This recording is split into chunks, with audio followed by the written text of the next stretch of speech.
Have you ever been to an IEP meeting and you sit down at the conference table and the parents are on one side and the providers are on the other side? I know that I have been in meetings like this, and I'm always striving as a provider to make sure that I am supporting parents, to make sure that I'm not inadvertently saying something that may be taken the wrong way, that isn't seen as supportive. And today we had my friend and former graduate student and speech language pathologist and special needs parent, Emily Estades, on the podcast today. She is just a wealth of information. She shares with us how we as providers can help parents feel included and as an essential part of the IEP team. She also shares with us her journey of being a parent to two of her own children who are neurodiverse. And so she shares with us what that journey was like.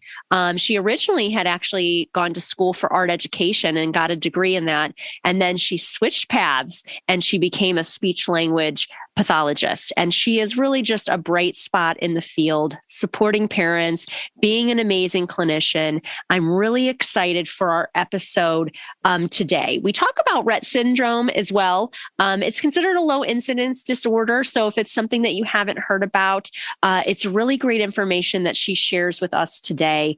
Emily is also the founder of the Inspired SLP, and she is honored to be part of the International Rett Syndrome Foundation's Professional Mentor Network.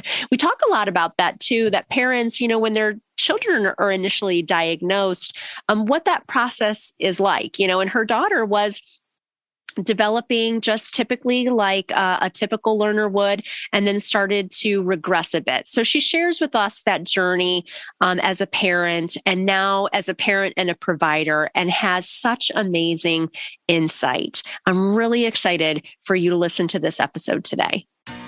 You're listening to Autism Outreach Podcast, a podcast full of ready-to-use strategies to help those with autism strengthen their communication skills.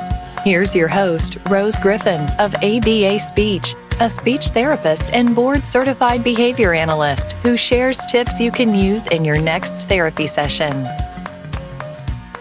Thanks so much for joining us on episode 56 of the Autism Outreach Podcast. We have a great episode today. We have with us Emily Estades. Thanks so much for joining us, Emily. It's so nice to have you on. It's so great to be here. It's good to see you. Yes, and Emily is a friend of mine and was my former graduate student, which it seems like that was a really long time ago now. How long ago was that?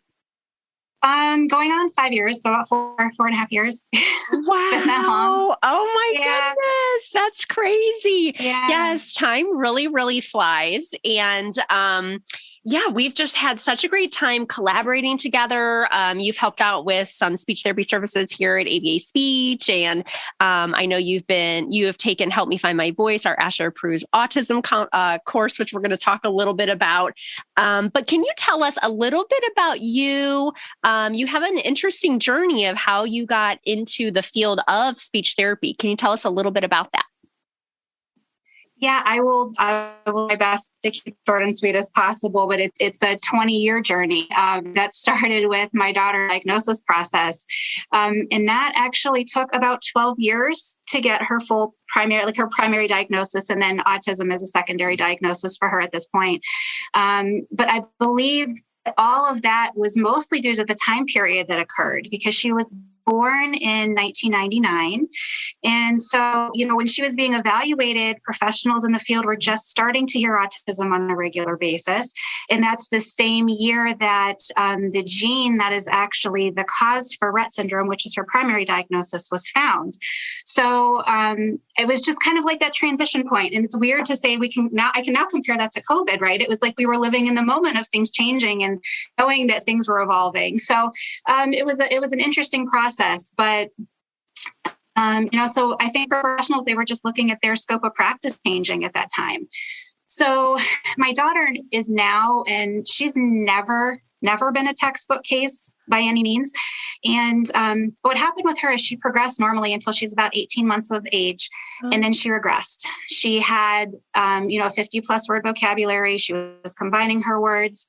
And then almost like overnight, it stopped. And she started screaming and biting her hand out of frustration and just started performing like hand movements. Like her hallmark is just kind of like, they're very busy like that.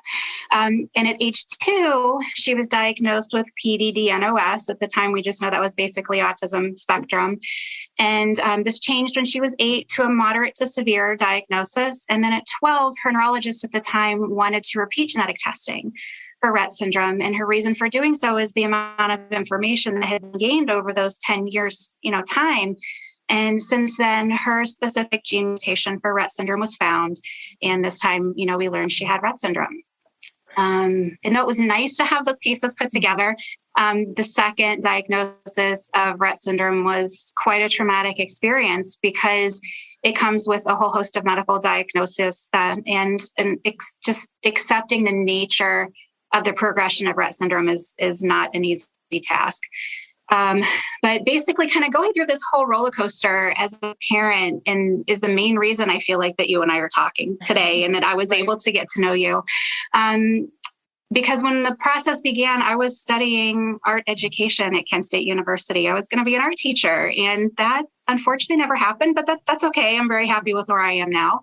But I became very interested in speech and language development, attending a lot of Annie's appointments with her, sitting in on sessions, talking to her SLPs when she started school. And I decided to return to college to become an SLP when she was 10. Okay. And at that point, I got my second bachelor's degree in communication studies from St. Joseph's College of Long Island, where we lived at the time. And that was about 6 months after she received her Rett syndrome diagnosis. So I was going through school again when that happened. And then directly after completing my degree there, I gave birth to my son, Andrew. I stayed home with him for 2 years. And then I started my master's program at Nova Southeastern University's. I started their online program. I went to Fort Lauderdale for a few days, and then the rest of the program was online. And then I completed my degree the same year that Annie completed her social graduation from high school, and Andrew graduated kindergarten. So that was kind of a wild year for us. But also that year, we ended up going through another diagnosis process, as you know, and that was with my son, Andrew, who has clinical anxiety and ADHD. Oh my goodness. So I feel like I have two completely opposite children. And they're both my very best teachers. And I feel like in our house, we keep neurodiversity as just an open topic. I don't want either of my children to ever feel like their diagnosis is something that we shouldn't talk about, right? It's part of who they are, and we just need to be able to understand it and talk about it as openly as we would want to talk about anything else. And I feel like it's been a good path for us, especially with, both of their needs. So at this point, I've been a speech language pathologist for 4 years. I work at a private practice in Northeastern Ohio, and it's part of where I completed some of my graduate work also. I'm also Annie's guardian. And then at the beginning of the pandemic, I took coursework to be able to be her provider as well, because with all of her medical needs, she can't really be out and about. So I'm doing that. And if that wasn't enough, at the end of 2021, I decided it was time I needed to start my own LLC, which is called the Inspired SLP. And my goal with that is to provide families as well as SLPs and other professionals with materials and information to basically kind of advocate, treat and support those who need extra help to thrive, and then also for ourselves as parents and caregivers. And the latest that I'm very excited about, I feel like it's kind of like coming home for me, is I have been asked to be the member of an International Rett Syndrome Foundation's Professional Mentor Network to support a program that was created to basically support the Rett Syndrome communication guidelines that were published in 2020. And that program's going to start soon. So I'm excited about that. Oh my goodness. You are busy. Very, very Yes. busy. So for Yes, those, yes. and I didn't realize with Annie that she was typically developing. That must have really just been, I can't imagine as a mom to have to go through, and not know anything. I didn't realize that. I thought maybe that wasn't always the case. So for Rett syndrome, can you tell us about Rett syndrome? Because I feel like there might be some people listening that maybe number one, haven't really heard of that. And is it considered low incidence? Do you know what the incidence or prevalence rate is of Rett syndrome?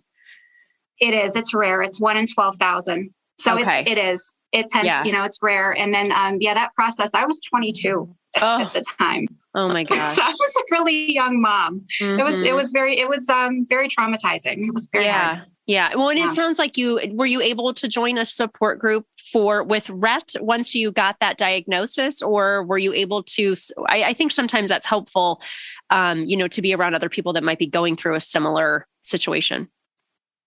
I do. I'm in a couple different groups. Facebook is wonderful for that. Mm-hmm. We've met a lot of wonderful families with girls who have Rett syndrome. And it was kind of like those light bulbs are going off, right? Because there's things that fit for her and things that don't. So when we were just part of the autism community, it was wonderful. But it was like, she still doesn't fit. And then when we started attending, different events and things with those with Rett syndrome families, I was like, oh, now I get it. Right. It just all kind of came together. So it was nice, but yeah, so Rett syndrome, it may sound a little bit familiar to those that have, been in the autism community for some time, because before the DSM-5, it was actually considered part of the autism umbrella. It was listed as one of the possible diagnoses. And it's because of how it presents, basically, once we start going into the different stages. But basically, Rett is, it's a rare neurodevelopmental disorder, and it's caused by a spontaneous random gene mutation. And it's an X-linked chromosome. So it predominantly affects girls, but there are also, some boys that are affected as well. And it is characterized by that normal early growth and development, which sometimes we see in autism as well. So that's one of those reasons that they connected, but it's followed by a slowing of development, loss of purposeful use of the hands, ability to speak. There's distinctive hand movements. That's really kind of the hallmark of Rett syndrome. Other issues or problems, walking, seizures, intellectual disability. And I think the biggest thing that is viewed as, one of the most disabling features of Rett syndrome is apraxia, which is, the inability to perform motor movements. And that's, it kind of depends on the severity with the girls. That's, where it is. It becomes more extreme for some. And it actually occurs in 4 stages, but I'll try to keep these. It really kind of, that linear understanding of it is helpful. But with stage 1, it's that normal development. So we have, there's subtle abnormalities that we found as they've continued to study Rett syndrome. There's kind of like low loss of muscle tone and low muscle tone, feeding difficulties, jerkiness and limb movements is kind of all you really see very early on.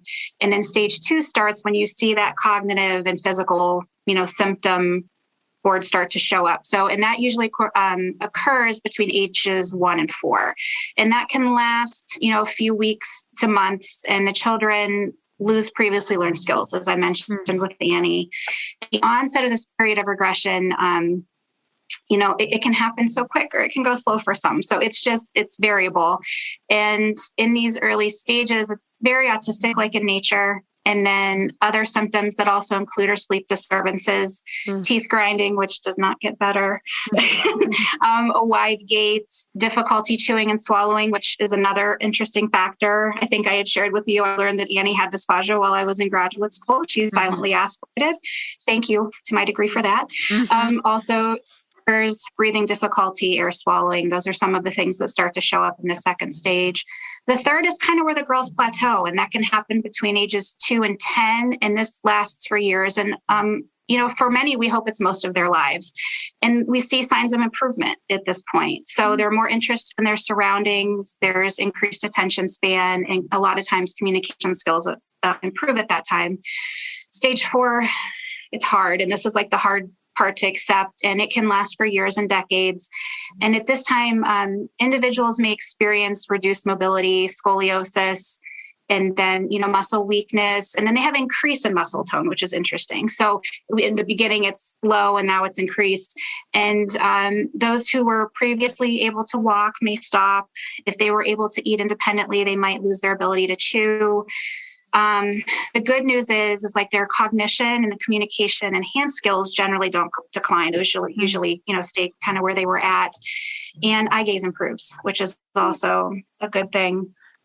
But despite like all of the, the difficulties with this list of symptoms, most, continue to live well into middle age and beyond. Like currently they say it's not possible to really take reliable estimates past age 40 because we're still learning so much.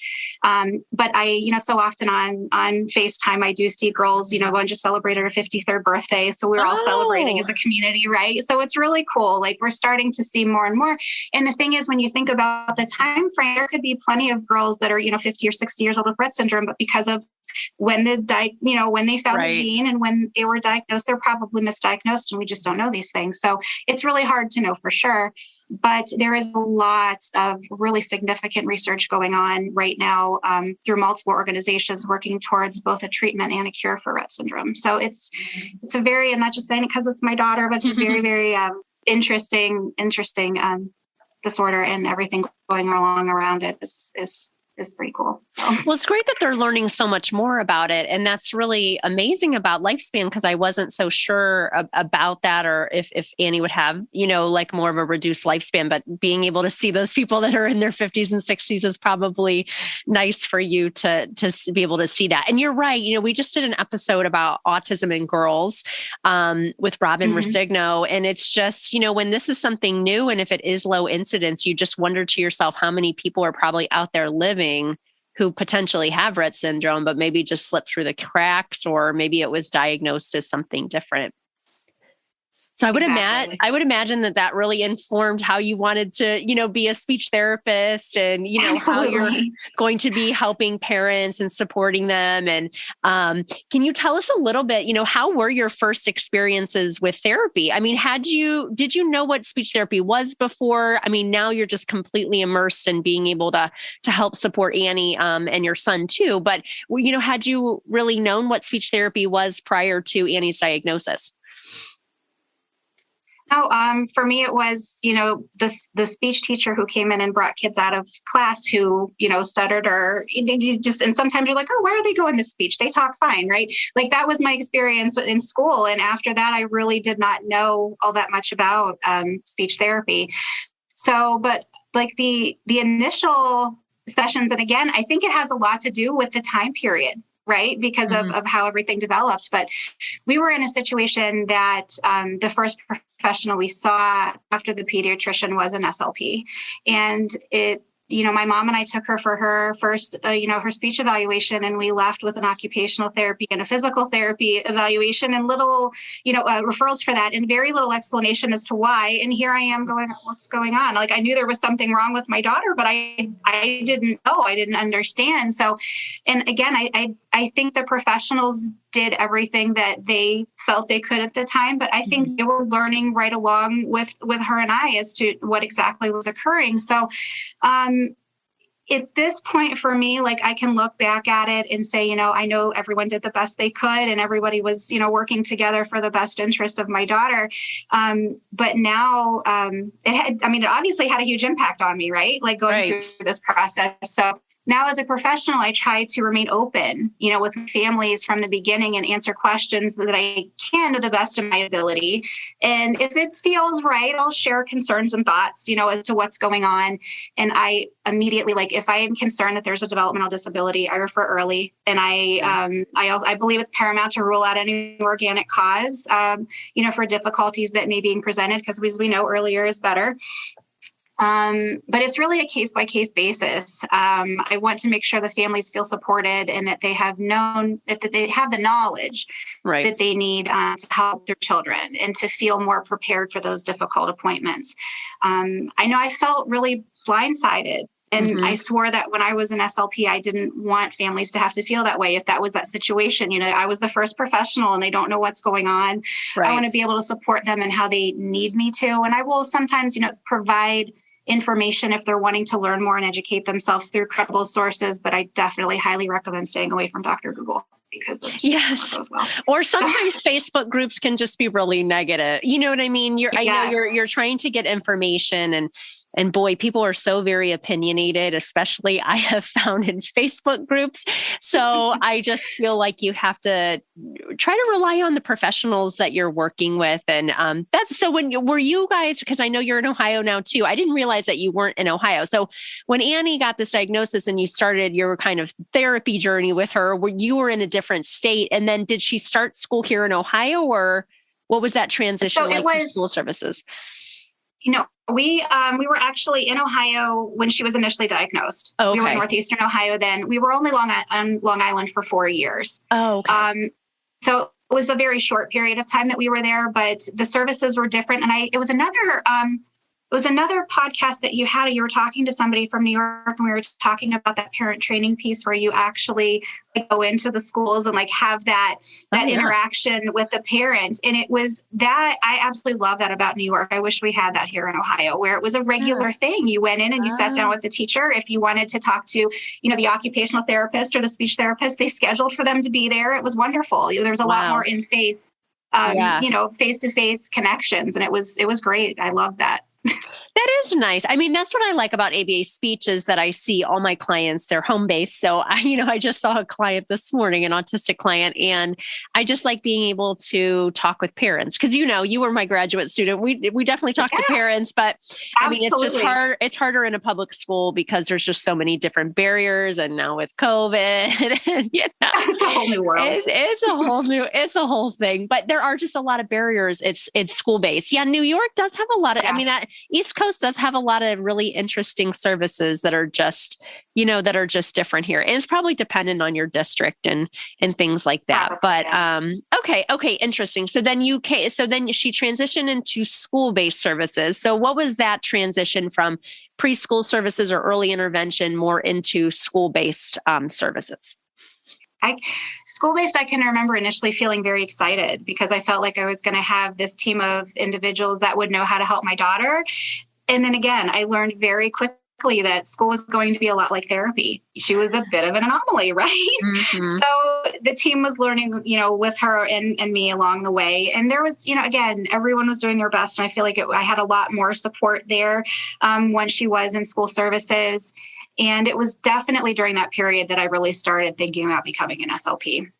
Yeah. Because it was interesting to see, every time she got a new speech therapist, we had a new approach. It's why are we doing this now? Why is this changing? Right. So, but now I know, we have an extremely large scope of practice, and, those that have limited communication and work with AAC is not everybody's forte, right? Mm-hmm. So that's something that's pretty specialized. Mm-hmm. And I understand that now. I'm just very, grateful and thankful, I think, for all of us as professionals and parents that there are so many resources available now around those things. So, I mean, I think sometimes it's hard for parents too to navigate just because there might be so many resources, but it seems like you've been able to find, the support group. And then I know that you have taken, can you tell us a little bit about, Help Me Find My Voice and maybe how that was helpful? I mean, I know you were my graduate student and you probably, a lot of that stuff we probably talked about, right? When you were working with me, but. Yeah, absolutely.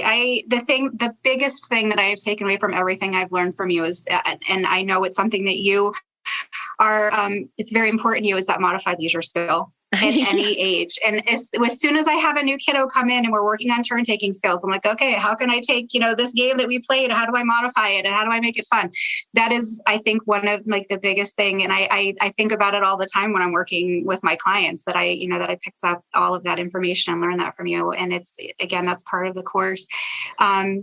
Yeah, I definitely think that's the biggest thing. Oh, that's great. I just played modified Uno today with one of my students. So that was fun. I was telling the parents because they're not from the United States originally. So the game of memory was kind of a new concept for them. But I was telling them how hard that game is anyway. If you're just playing with a typical child, that is not autistic, it just takes way too long and kids lose interest no matter what. So that's good. What was funny, I bought the really large frozen memory cards. So they're like about this big. And then Annie plays modified memory. They're right over on that Oh, shelf. So that's we just like get them great. out and they flip them over and give her, 6 to 8 and then we play, so it's fun. And Oh, they're that's easier nice. to manipulate because they're so big. So Right, right. well. Yeah, that's a good idea. I love that. So talking about kind of you're at the so you kind of started your experience at the IEP table as a parent. And so I know today you were going to share with us, and I love to have parents on. I mean, you're a friend, but you're also a parent of student, your own children who are neurodiverse. But I do always like to have parents on because I just think a lot of times when you're the provider, and I'm sure you feel this way too, you want to ask the parents like, do you like that goal? Because some parents will not really tell you how they're feeling. Others are more than happy to share, right? And are on the other side of the spectrum of that. But other parents, you're just always kind of like, well, what do you think? And do you think I'm doing a good job? So it's just hard. There's a lot of barriers to that parent clinician communication. So what can we do as providers? Do you have tips to help so we can talk with parents and so that parents feel like they're a part of the team? They're such an important, obviously the person with autism, the autistic individual or whatever child we're supporting or individual is an important part of the team. But I just don't think we talk about parents enough as part of the team. So do you have some tips with your very unique perspective being the parent that you are and a speech therapist about what can we do as providers to make sure that parents really feel like their input is important? I feel like this is such an important concept that is not addressed in the manner that we need to. And I absolutely love this question. So thank you so much for asking it. I feel like as professionals, we speak all the time about parent training, parent buy-in, getting the parent on board, right? We talk about all those things. And I think I can probably break it down into 5 main points of how to really get that to happen. And to me, when I think about it, it's so much based around just the language we use. And that was, I took a CEU course not long ago on fluency. And one of the things the provider says, right, or the presenter says, do not feel guilty about what it is I'm about to say to you, because as we all are, working to be our best selves and we all need to adjust. And there were things that she said throughout that, that course that I'm like, oh my gosh, I didn't realize that I could completely be insulting someone as I'm working with them, trying to provide them with their toolbox, right? So right. I didn't realize that I could have been insulting someone. So I think that's what I'm just really wanting to get across in what it is I'm about to say. And it's that perspective and the language that we use when we talk to parents. First and foremost, I feel like we could, provide all the training in the world, but as a parent, if I'm being talked at and not spoken to, I'm not going to receive the action.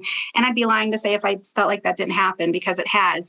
I think that we need to see parents as individuals, just as we want to see that they're children that we're working with, and understand that, parents of special needs kids, especially those that have the moderate to severe diagnoses, like we've been talking about, they have a whole host of medical concerns with their children. Mm-hmm. So we see a lot of professionals that all provide us with all those important things we're supposed to do at home, right? So we have this whole laundry list of things just to care for our individuals.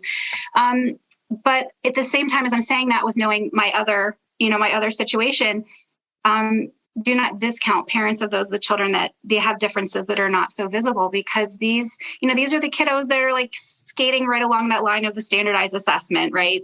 And they're not receiving services, or they may be receiving very few services, and a lot falls on the parents at home, and they're pulling their hair out trying to figure out how they can help their child, and they see their child screaming or crying or having behaviors out of frustration, and they're trying their very best as well. So I think my main point with, number one is be compassionate and be empathetic. Understand that we're doing our best, and that often times we're not even really taking care of ourselves the way we need to, because it's just not high enough on that to-do list. Mm-hmm. We're often sleep deprived, constantly fighting burnout. So it's just, but at the same time, I feel like overall we see ourselves as being very strong individuals, because we have to be, and that, we have a difficult time asking for help when we really need it. And I think one of the most important things I feel like I need to say as far as this, because it's something that is said to us all the time, and I know it's meant as as a well-meaning thing to say, is just don't say, wow, I don't know how you do it. Mm-hmm. It's not received well. It's right. Just across the board. It's just not. But I think the best thing just to really, support a special needs parent is literally provide them a compliment, right? We talk about all the time, be kind, be nice, same scenario. They come in, if they have a smile on their face coming into an IEP meeting, compliment them on their wonderful smile at that point, because it might be all that they have at that moment. So I feel that it's so important, if we want to build a bridge between school and therapy, school therapy and home, we need to be the ones to start it. Because the parents have so much on their plate. Not that we don't, but in that moment, that's why we are the professional, right? We need to do that. The second thing is to see us more than just mom and dad. Just definitely see us as beyond that.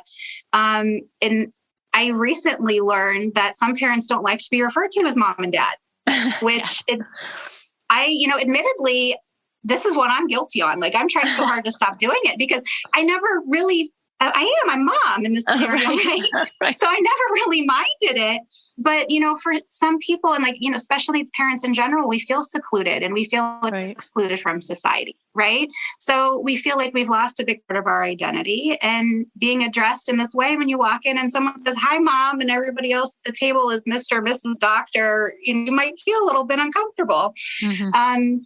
So maybe in that scenario, just consider asking the parent how they want to be referred. They might, with Annie, I was always referred to as Mrs. Stoffer, and I was not with her dad. I'm like, "Don't call me that. Please call me Emily." It was uncomfortable. So that one simple question, maybe even putting it on the form that goes home, how would you like us to reference you? It make the conversation a lot more comfortable. The third thing is, if anyone knows what our kids cannot do, it's definitely us. So we don't want to hear, well, they won't, or they can't, or worse yet. And I wish that I was not a parent who had this scenario happen, but it happened to me. It happens to a lot, is to have a professional say, "Well, I know your child has Rett syndrome, so we know she can't fill in the," and I hate saying it. It happens more than it should. And especially, I wish we were past that. As an SLP, I don't know what a textbook case is anymore, right? A kid comes in and they might have some characteristics they might be exhibiting that might be related to, the diagnosis they have, but that's not going to determine my evaluation or how I treat them, right? So I don't know, presume competence. That's all I can say. Yeah, I don't think people realize, that would be, that's why those things are good to bring up. And, I know I've been talking a lot about don't use functioning labels, saying high functioning versus low functioning. I've been saying, which I really haven't said those words in probably 10 years, but, saying things like, high support needs, or, it's really in just how we frame it. But I don't like to use the word can't, period. So I think that's really good, though, because I could see some professionals just saying things like you just said, you know what I mean? So I don't think that people understand that. But I always try to think to myself, too, that the parents in the meeting, especially if you're dealing with a parent that maybe doesn't agree with everything that you're saying, which we've been a part of some of those meetings too, is that you just really have to think to yourself like this. I always think to myself, this is the parent trying to advocate for what's best for their child, even though you could be providing the best services, that they feel like by advocating and kind of pushing and things like that, that they are showing their child how much they love them. That's kind of how I conceptualize it in my brain. So, absolutely. Yeah, absolutely. So I have a couple more. I'll try. Yeah, let's hear it. Yeah. Bring it on. So I think the next thing would be, to believe us when we report that our child did something in the comfort of their own home. I will admit it is such a trigger to me, and I've heard it happen so many times that like a professional will do something like, there's no way their kid did that. Right. You hear them say it and it's like, oh my gosh, what a horrible thing. And every situation you don't know the parents as the professional does that's serving that family. Right. But at the same time, it's like, okay, but how can we address this differently? Instead of like automatically doubting it, that's a place you can work on building the rapport, right? So ask them, say, okay, well, that's wonderful. They're doing that. How did you accomplish that? Was there something that you did? What did you say to your child? And then if as that rapport builds, we could even possibly ask them for a short video for modeling to transition whatever that thing that the child did to school or to therapy, because we want to see those positive behaviors in all environments. So it's just basically flipping it on its head, right? What we ask, we make the videos, we send them home, just ask them to do the same thing. And I feel like, as that rapport builds, I feel like, the parents are going to feel more willing to be, part of the team and put themselves out there. And that's where I would, definitely provide that thought to parents, and that advice is like, if you want to be a member of your child's team, then you need to also be take part. If you have a daily notebook coming home, write in that every single day, whether it's something at home that happened that was a success, something that didn't go so well, make sure, you take part in that. And the last thing, and this one, it's a little of, I'm putting myself out there. It's a little emotional for me. Yeah. But I feel like as, mental health continues to gain acceptance and we talk about it a lot more often, I feel it's kind of a buzz topic or thing to say but I think as a community, and I know my Rett syndrome community parents would agree with me on this, is we experience repetitive or chronic trauma. That initial diagnosis is only the beginning, because as we've discussed, there's going to be the secondary diagnosis. All the dreams that we had as, for our family and our kids, those are gone. We might lose people in our lives that, we were very close with, that for whatever reason, we don't understand each other anymore. Life is so different for us. Right. And it changes so quickly, and we really don't have a lot of control over it. We just have to kind of roll with the punches. So I feel like we live under a lot of stress, and that unless you're a parent who goes through it, or possibly a caregiver, to someone, you're not going to understand it, because we're parents and caregivers. Right. That's really what we are. When I think about everything I do for myself for Annie, I do for myself, I also do for her. Right. And I mean, everything. So it's like I take care of two people, 24/7. So it's a lot of work. And then when you tie in everything, when you consider the missed milestones, preparing for meetings, doctor's appointments, therapies, don't get me started on the paperwork. Oh my gosh. Yeah. Oh my goodness, the paperwork. So add, professional and mom paperwork. Wow. It's daunting. So, considering those things, everything that occurs, and that part that I just mentioned, that was caring for the individual. So now when we take it to day-to-day life, and even trip to the grocery store, or if we try to do something, normal, go on a family trip, like any of those things can just change routine. And it might, cause an experience that triggers the child into a meltdown, or they're overstimulated. And, even if a child is verbal, sometimes they can't explain those emotions, right? We work so much on social emotional development now as SLP. That's such a huge part of our role. And I feel, parents in these moments, we get stressed and we're scrambling to try to figure out what's going on. And then if we're in public, to stop it, right? Because there's always that one person who comes up to you in the moment who just feels the need to shame you and say, can't you control your child?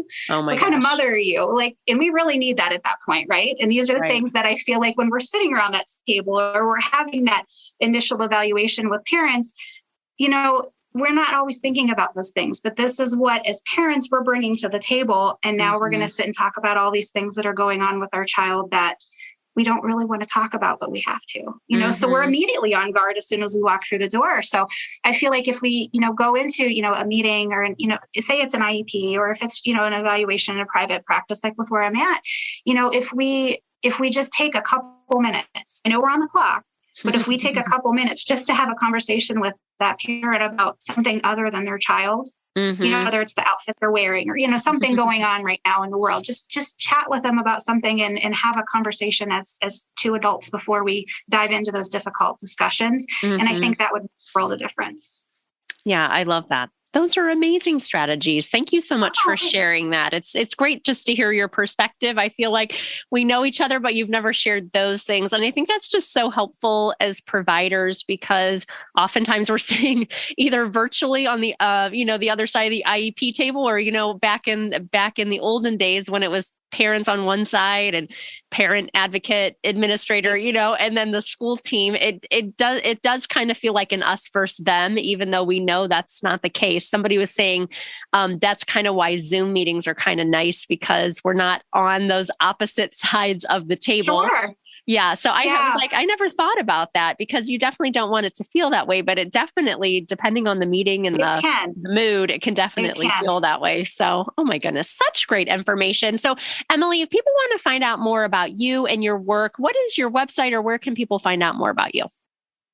Okay, so my website, like I said, with the LLC, it's in its infancy. I'm working on getting it together to kind of hopefully launch it by the end of the month. But it is www.theinspiredslp.net. And then my email address would be inspiredslp@gmail.com. Great. Awesome. Well, it was so great seeing you. And thank you for sharing all that information. Oh, of course. Thanks for listening to Autism Outreach. If you enjoyed the show today, make sure to subscribe so you don't miss an episode full of actionable strategies you can use in your therapy room. Write a review too. That would mean so much to me. I always love hearing from you. Have a specific topic that you want included on a future show? Reach out over on Instagram, ABA Speech by Rose, or visit me at www.abaspeech.org.